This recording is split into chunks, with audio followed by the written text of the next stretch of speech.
Sejam todos muito bem-vindos, muito bem-vindas à Semana do Jogo na Clínica Psicopedagógica. Ao longo desta semana, eu, psicopedagoga Fabiola Serpa, e também a psicopedagoga Luísa Londeiro Verardo, passaremos algumas informações sobre o jogo na Clínica Psicopedagógica. Mas, antes de falarmos propriamente do jogo, precisamos apresentar a teoria. Afinal, não se compreende a importância de algo sem conhecer a sua base teórica. Portanto, hoje nos ateremos ao jogo, no desenvolvimento das habilidades cognitivas, focando o nosso discurso sobre a importância dos jogos, sobre quando esses jogos chegaram ao Brasil, passando pelas fases que o jogo tem ao longo do desenvolvimento da criança. Estou falando sobre os jogos de exercício, os jogos simbólicos, os jogos de regra e os jogos de construção. Por que resolvemos iniciar desta maneira? Bom, para atingir também aos pais e professores da educação infantil que têm crianças pequenas em casa ou que trabalham com estas crianças na escola.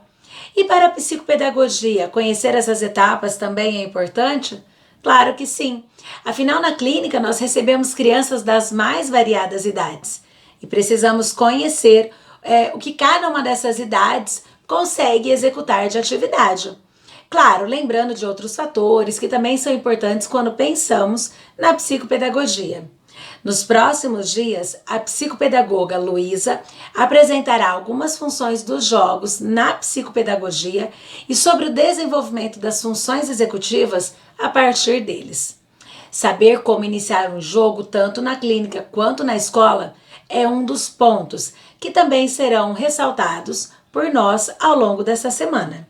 Não se trata apenas de retirar um jogo do armário e começar a jogar. É importante alguns questionamentos antes disso. Mas isso é um assunto mais para frente e deixaremos para o tempo oportuno. Vocês também terão sugestões de jogos e o que é desenvolvido em cada um desses jogos. Muito bom, não é mesmo? Então, sejam todos bem-vindos. Esta é a Semana do Jogo na Clínica Psicopedagógica.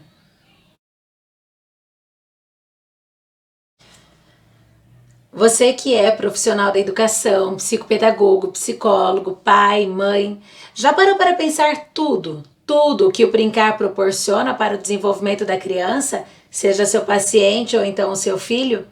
Vamos pensar alguns desses benefícios? Quando a criança brinca, ela desenvolve criatividade, imaginação, sensação de liberdade e o prazer diante de uma atividade que é desenvolvida. O meu nome é Fabiola Serpa, eu sou psicopedagoga clínica e institucional, sou supervisora de atendimentos psicopedagógicos, pós-graduada em atendimento educacional especializado pelo Unicesumar e graduada em letras, português e inglês, pela Universidade Estadual de Maringá. Enquanto as crianças estão brincando, estão sendo desenvolvidas habilidades que serão necessárias para o seu desenvolvimento sadio. Aristóteles e Platão já falavam e demonstravam a importância dos jogos lá na educação greco-romana. A partir de então, muitos estudiosos e também muitos teóricos reforçam a importância que o lúdico tem na aprendizagem das crianças. E posso afirmar que não apenas na educação das crianças, mas também para adolescentes, adultos e inclusive idosos. Os brinquedos pedagógicos chegaram no Brasil na década de 70 e a partir de então passou-se a priorizar o uso dos jogos no contexto educacional, mas não apenas dentro das escolas. As famílias também começaram a utilizar esses jogos, algo que hoje em dia é mais difícil de ver, um pouco pela rotina da família, um pouco por conta dos jogos, dos celulares, enfim. É interessante que nesta época os jogos surgiram como uma maneira de estimular as crianças e de criar novas oportunidades de exploração do meio ambiente. E se nós formos observar essa questão de explorar o meio ambiente, vamos perceber que essa é justamente uma preocupação atual. Hoje em dia existem muitos brinquedos eletrônicos e mecânicos no mercado, com os mais variados preços, e as crianças já não têm mais a necessidade, não têm o esforço para criar os seus próprios brinquedos. Mas estamos conversando há algum tempo, de uma maneira muito genérica, sobre esse brincar. Eu penso que é importante eu falar um pouco sobre a diferença entre o jogo e sobre o brinquedo. De acordo com um bom tempo, essa palavra jogo normalmente está relacionada a algum tipo de brinquedo ou de brincadeira que termina em perdas e ganhos ou ganhos. É o caso dos jogos de regra. Ao falar de brinquedo, estamos falando de qualquer objeto que a criança utiliza para brincar, independentemente se esse brinquedo é comprado ou aquele artesanal feito em casa mesmo. Os jogos trazem muitos benefícios e possibilitam o desenvolvimento e o exercício mental. Desenvolvem a memória, a atenção, a observação, o raciocínio, a criatividade, contribuem inclusive para a desinibição. Os jogos ensinam valores, constroem juízos e ensinam as crianças a fazer escolhas. A linguagem também é trabalhada, tornando-se mais ricas, pois há aquisição de novas formas de expressão. Pensando no âmbito escolar, qualquer jogo pode ser utilizado, mas é sempre importante respeitar o ato de brincar, a liberdade e a manifestação da criança, pois assim contribuirá para o desenvolvimento integral dela. O mesmo deve acontecer nos nossos atendimentos clínicos. Os jogos devem ser sempre pensados de acordo com o objetivo que se deseja trabalhar, porém é importante respeitar a criança. De acordo com Piaget e também com alguns outros autores, o jogo pode ser uma importante ferramenta para a estimulação e construção do desenvolvimento da inteligência, tornando atividades de leitura, escrita, matemática muito mais prazerosas. É bom lembrar que os jogos são atividades que contribuem para a criança assimilar e também interpretar a sua realidade. Você sabia que os jogos podem ser divididos em jogos de exercício, simbólicos, de regra e de construção? Vamos conhecer um pouco sobre cada um deles, iniciando com os jogos de exercício. Essa é uma atividade lúdica da criança no período do desenvolvimento sensório-motor, que compreende mais ou menos os 18 meses de vida do bebê. Nos jogos de exercício, a forma de assimilação é funcional, ou seja, é caracterizado pelo prazer da ação, e é justamente nesse período que a criança começa a formar os seus hábitos. Essa assimilação funcional ocorre quando uma estrutura tende a se repetir funcionalmente. Mas e o que isso quer dizer? Isso significa que tudo que se estrutura como um sistema pede uma repetição. A assimilação funcional caracteriza o aspecto lúdico dos esquemas de ação. Um exemplo disso é quando a criança aprende a ler, e essa leitura se torna parte do nosso sistema de interação. Quem já não presenciou um filho, um sobrinho, alguém mais novo que está sendo alfabetizado, que repentinamente fala uma palavra aparentemente sem lógica ou relação com o momento, até perceber que essa criança está lendo alguma placa ou outdoor por iniciativa própria. A repetição que é exigida na assimilação funcional dos esquemas de ação tem como objetivo formar hábitos nas crianças. E esse hábito, segundo Piaget, é a principal forma de aprendizagem no primeiro ano de vida da criança e constitui base para as futuras operações mentais. E qual é a importância da assimilação funcional na construção do conhecimento lá na escola? Se formos pensar do ponto de vista estrutural, os jogos de exercício permitem às crianças enfrentarem as tarefas escolares a partir de uma coordenação de valores, isto é, a produção do conhecimento. Já no âmbito escolar, o conhecimento é justificado principalmente por sua função aplicada, que quer dizer instrumental. Esta função aplicada é justificada pela ação de fazer com que as pessoas dominem as letras, os números e as ciências. Entretanto, todo este conhecimento para a criança é muito abstrato.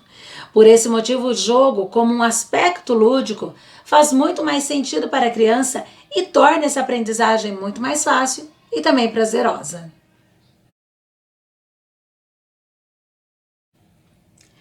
Vamos falar agora sobre o jogo simbólico, que abrange dos 2 aos 7 anos de vida da criança, mais ou menos.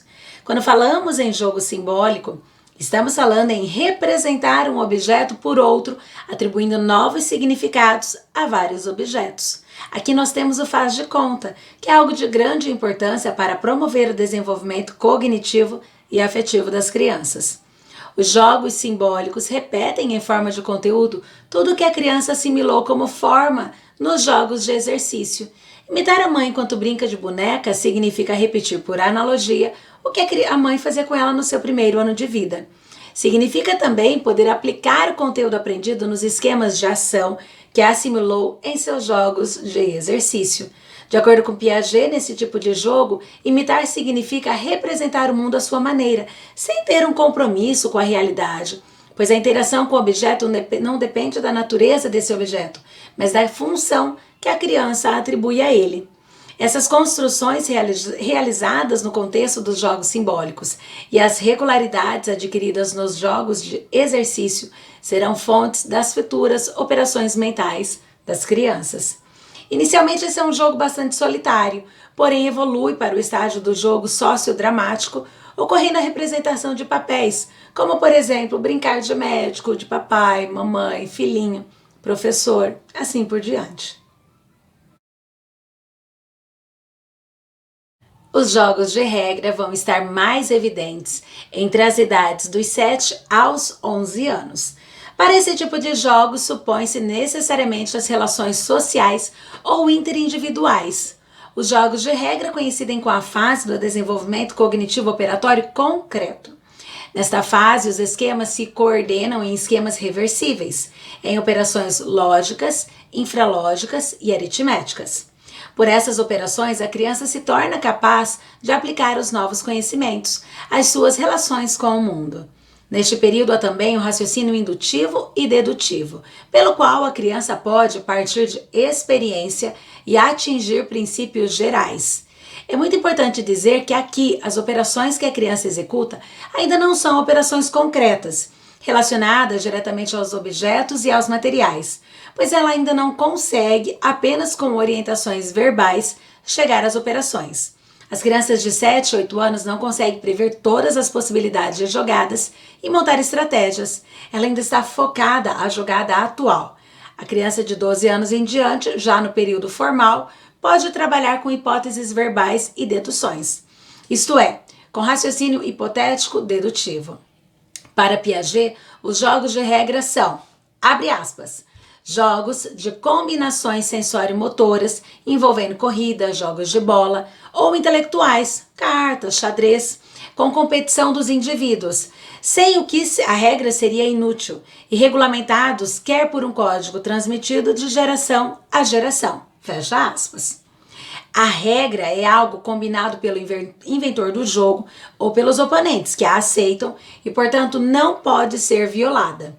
As atividades com regra geram uma fiscalização das suas atitudes de maneira um pouco mais severa, e burlar essas regras significa arcar com suas consequências, que pode ser inclusive a expulsão do jogo. Ou seja, a criança já começa a ter ideia do que é não seguir uma regra, leva uma punição.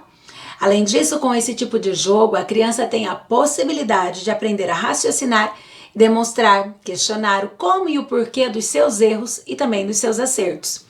Esses jogos trabalham com as hipóteses e é possível verificar, controlar condições possíveis favoráveis desenvolvidas a cada partida, medindo o risco, e assim o conhecimento vai sendo produzido. É bom dizer que o jogo de regra estimula as operações do pensamento e coloca a criança diante de situações e desafios criativos e fazem com que ela pense e busque algumas alternativas para solucionar os problemas.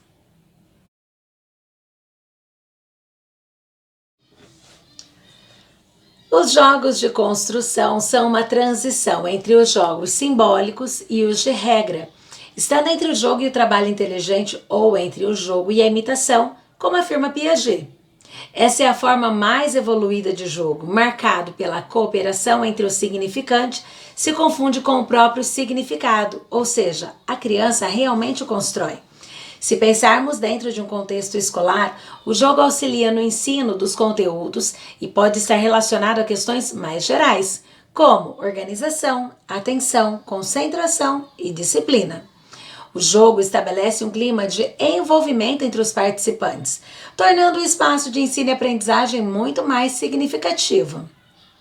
O jogo na escola ele não deve ser visto apenas como um descanso ou ser utilizado naquele momento em que não há mais nada para ser feito. Pelo contrário, O jogo tem uma função fundamental, já que é pura assimilação e pode auxiliar a assimilar conteúdos que poderiam se manter externos à inteligência. Para fecharmos, o jogo é de extrema importância para esse processo de ensino-aprendizagem. Por isso, deve-se diversificar e ampliar as atividades escolares para que os alunos possam agir e refletir, possibilitando que esse processo de ensino e aprendizagem não fique restrito apenas à fala do professor.